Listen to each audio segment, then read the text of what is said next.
With the federal loan program potentially changing, college students could soon have to seek other ways to pay for their education.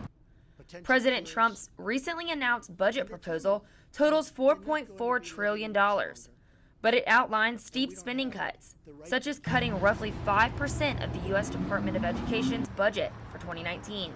Joseph Derrick is Director of Student Financial Aid at the University of South Carolina.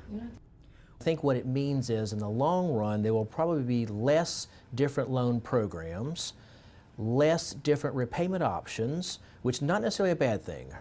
With more than 40 programs for repayment plans, Derrick says the proposal could help clear up some of the confusion about which program is best for a student. Students at USC take advantage of financial aid. We have about 88% of students on campus that receive some form of financial aid, whether it's scholarships, loans, or grants. If you're a student loan borrower, don't fret yet. Congress could completely ignore the proposal, just as it did last year and many years in the past. However, if this were to go into effect, here's what we could see. Income-driven repayments could increase, and subsidized loans could go away. So subsidized loans are one of the federal student loan programs in which the interest accrued is paid by the government. So while you're in school, if you demonstrate a certain amount of financial need, the U.S. government will cover the interest charge for you while you're in school, so it doesn't accrue while you're there.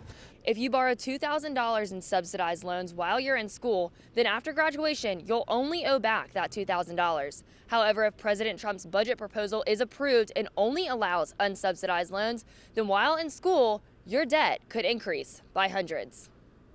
Lastly, President Trump wants to end the public service loan forgiveness program. Right now, this is an incentive to encourage students to work in the public sector, government, or nonprofits, including teachers, police officers, and firefighters. Jacob Calamiri, a senior at USC, pays for his education himself by working 2 jobs and taking out loans. I kind of knew from the get-go that my loans were like an investment and like school's an investment, so I chose a major that I knew I'd be able to pay my loans back. Calamiri, who will graduate in 2019, also suggests looking for a company that consolidates loans and get a lower interest rate. This is still very early on in the process.